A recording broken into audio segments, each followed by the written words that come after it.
Imagine it. The year is 1846. A large part of Polk's presidential campaign centered around the idea of bringing more land into the U.S.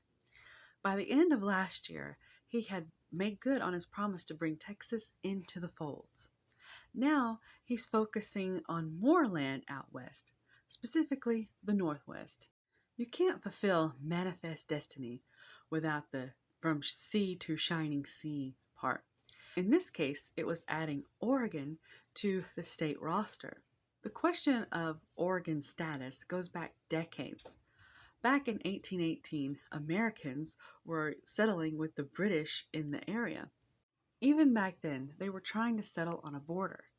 The United States wanted this up to the 49th parallel, but the British were more thinking here, or at least down the Columbia River. Neither side was willing to be flexible, but it wasn't really that much of a deal at the time. It took 2 decades worth of Americans moving to the Oregon Territory for it to really start to become a problem. The more Americans were there, the more they wanted the U.S. to take over.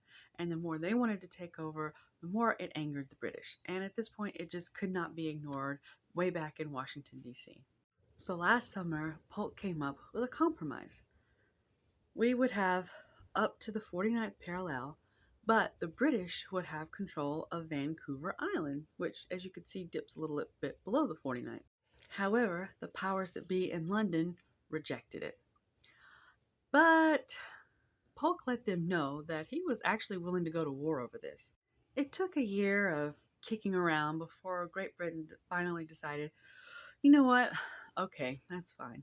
And so they sent him the treaty.